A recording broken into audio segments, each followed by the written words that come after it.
सांगण्यासाठी आज या ठिकाणी आहे। तर ज्यावेळेस समाजामध्ये बोलू दिलं जात नव्हतं, त्यांचा आवाज दाबला गेला होता, त्यावेळी एक नायक उभा राहिला। त्या नायकाचं नाव होतं डॉक्टर बाबासाहेब आंबेडकर।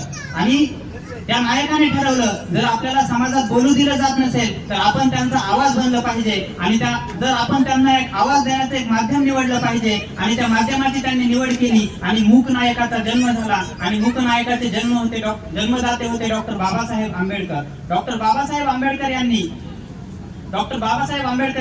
31 जानेवारी 1920 रोजी मूक नायक या साप्ताहिकाची सुरुवात केली। मित्रांनो, मूक नायक हे फक्त साप्ताहिक नव्हते, तर एका क्रांतीची, बाबासाहेब आंबेडकरांच्या क्रांतीची सुरुवात होती, चळवळीची सुरुवात होती। मूक नायकामध्ये आपल्याला त्यावेळी बोलू दिलं जात नव्हतं, माणसाला माणूस असून जगण्याचा अधिकार नव्हता, सार्वजनिक ठिकाणी पाणी पिण्याचा अधिकार नव्हता। त्यावेळेस असे सर्व समाजातील ज्वलंत मुद्दे बाबासाहेब आंबेडकरांनी त्यांच्या पत्रकारितेच्या माध्यमातून मांडले आणि समाजाला जागृत करण्याचं काम केलं। त्यानंतर पुढचा टप्पा आणि सर्वात महत्त्वाचा टप्पा असा होता की तो होता प्रबुद्ध बहिष्कृत भारताचा। बहिष्कृत भारत हे वृत्तपत्र बाबासाहेब आंबेडकर यांनी 1927 साली सुरुवात केले। बहिष्कृत भारतामध्ये डॉक्टर बाबासाहेब आंबेडकर यांनी अनेक ज्वलंत मुद्दे मांडले आणि बोलायला शिकवलं। समाजामध्ये आता फक्त मूकनायकाच्या टप्प्यानंतर बहिष्कृत भारत एक असा टप्पा होता ज्यामध्ये फक्त आवाज द्यायचा नव्हता, तर अन्यायाला आता थेट आव्हान द्यायचं होतं। ते बाबासाहेब आंबेडकरांनी बहिष्कृत भारत या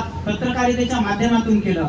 बाबासाहेब आंबेडकर यांनी बहिष्कृत भारतामधून प्रत्येक समाजातील अन्याय, अत्याचार, वेदना मांडल्या आणि समाज संघटित करण्याचा प्रयत्न केला आणि एक चळवळ उभी राहिली। डॉक्टर बाबासाहेब आंबेडकर यांनी पुढचा जो टप्पा होता, तिसरी महत्वाची जी क्रांती केली ती जनता या वृत्तपत्राची। जनता हे वृत्तपत्र डॉक्टर बाबासाहेब आंबेडकर यांनी 1930 साली सुरुवात केले। जनता हे वृत्तपत्र दुसरं तिसरं काय नसून तर ते जनतेचा आवाज जनतेसाठी यासाठी होतं। जनता या वृत्तपत्राच्या माध्यमातून डॉक्टर बाबासाहेब आंबेडकर यांनी एक समाजाला जागा करण्याचं काम केलं, समाजाला जागा करण्याचं काम केलं। आज आपण we the people of India म्हणतो, पण याच पीपलला जागा करण्याचं काम, आवाज देण्याचं काम हे खऱ्या अर्थानं जनता सारख्या वृत्तपत्राच्या चळवळीमधून पुढे आलेलं आहे असं मला वाटतं। तसेच जे बाबासाहेबांचं बहिष्कृत भारत हे वृत्तपत्र होतं, हे वृत्तपत्र नव्हतं तर ते संघर्षाचं रणशिंग होतं। ते अन्यायाविरुद्ध उठवलेला एक आवाज होता। बहिष्कृत भारत ज्या समाजामध्ये ज्या माणसाला, दलित समाजाला जगण्याचाही अधिकार नव्हता, त्याच्या विरुद्ध पुकारलेलं, अन्यायाविरुद्ध पुकारलेलं हे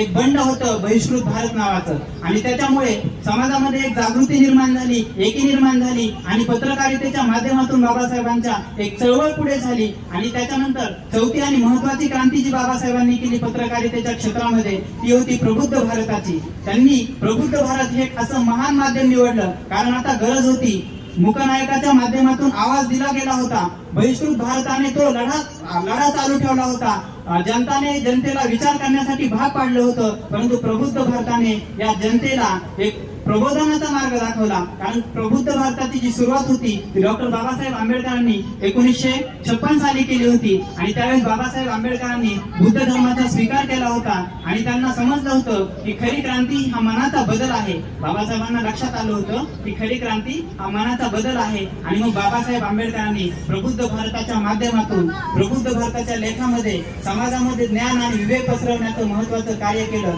ते डॉक्टर बाबासाहेब आंबेडकरांनी इत्यादी महत्वाचे काम केले। परंतु आजची पत्रकारिता आपण पाहतो, वास्तविक पत्रकारितेकडे जर आपण पाहिलं तर आजची पत्रकारिता मनोरंजन आणि टीआरपी शिवाय दुसरं काहीही नाही। बाबासाहेबांची पत्रकारिता ही सत्यासाठी लढणारी पत्रकारिता होती। बाबासाहेबांची पत्रकारिता ही समाजाला जागृत करण्यासाठी पत्रकारिता होती। बाबासाहेब आंबेडकरांची पत्रकारिता ही अन्यायाच्या विरोधात उभं राहणारी पत्रकारिता होती। बाबासाहेब आंबेडकरांची पत्रकारिता ही गोरगरीब बहुजन समाजाचे दुःख, वेदना, आक्रोश मांडणारी पत्रकारिता होती। आजची पत्रकारिता तशी राहिली नाही। आजच्या काळामध्ये बाबासाहेब आंबेडकरांच्या पत्रकारितेची प्रकर्षाने जाणीव या ठिकाणी मला आज जाणवते। बाबासाहेब आंबेडकरांच्या पत्रकारितेची आठवण येते। डॉक्टर बाबासाहेब आंबेडकर।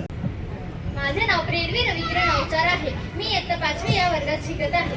आज आपल्या बीड शहरात होत असलेल्या जयभीम महोत्सवामध्ये आपल्या सर्वांचे मनपूर्वक स्वागत। स्टेजवर बसलेले सर्व प्रतिष्ठित मान्यवर तसेच आजच्या कार्यक्रमाचे अध्यक्ष व इथे बसलेले सर्व बाबासाहेबांना मानणारे भीम अनुयायांना माझा जय भीम।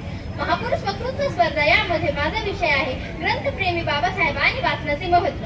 डॉक्टर बाबासाहेब आंबेडकर हे भारताच्या इतिहासातील एक महान व्यक्तिमत्व होते. त्यांचा जन्म 14 एप्रिल 1891 रोजी मध्य प्रदेशातील महू येथे झाला. त्यांचे पूर्ण नाव भीमराव रामजी आंबेडकर होते. त्यांचे वडील रामजी सकपाळ हे ब्रिटिश सैन्यामध्ये सुभेदार होते. बाबासाहेबांना ग्रंथप्रेमी बनवण्यामध्ये वाचनाची आवड निर्माण व्हावी यासाठी त्यांनी बालपणापासूनच बाबासाहेबांना शिस्तीचे व वाचनाचे धडे दिले. बाबासाहेबांचे वाचन म्हणजे एकाग्र बुद्धीचे चिंतन. म्हणूनच बाबासाहेब म्हणतात, वाचाल तर वाचाल. बाबासाहेब हे जगातील एकमेव विद्वान होय. त्यांनी पुस्तकांसाठी ग्रंथालय बांधले. त्यांच्या ग्रंथालयात 50,000पेक्षा जास्त पुस्तके आहेत. बाबासाहेबांचे पुस्तक प्रेम म्हणजे जीव की प्राण. एकदा बाबासाहेबांनी एखादे पुस्तक हाती वाचण्यासाठी घेतले की ते पुस्तक पूर्ण वाचून झाल्याशिवाय त्यांना चैन पडत नसे. बाबासाहेब हे कोलंबिया विद्यापीठातील बटलर या लायब्ररीमध्ये जात असत. तिथेच त्यांनी पुढे जाऊन कास्ट इन ॲनालिसिस या ग्रंथावर काम पूर्ण केले. कोलंबियाच्या बटलर लायब्ररीमध्ये सकाळी सर्वात लवकर जाणारे व रात्री सर्वात उशिरा बाहेर पडणारे एकमेव विद्यार्थी बाबासाहेब होय. जेवणाची वेळ वाचावी म्हणून एक पावाचा तुकडा खाऊन 18 तास अभ्यास करणारे असे महान वाचनप्रेमी बाबासाहेब कोलंबिया विद्यापीठाच्या 250व्या वर्धापन दिनानिमित्त त्यांच्या विद्यापीठात शिकलेले 100 ब्रिलियंट स्टुडंट्स मधून बाबासाहेबांना नंबर 1 स्टुडंट ऑफ युनिव्हर्सिटी म्हणून घोषित केले गेले. कोलंबिया विद्यापीठात बाबासाहेबांच्या स्मरणार्थ 2004 साली त्यांचा अर्धाकृती ब्रॉन्झचा पुतळा बसवण्यात आला व त्याखाली लिहिले सिम्बॉल ऑफ नॉलेज.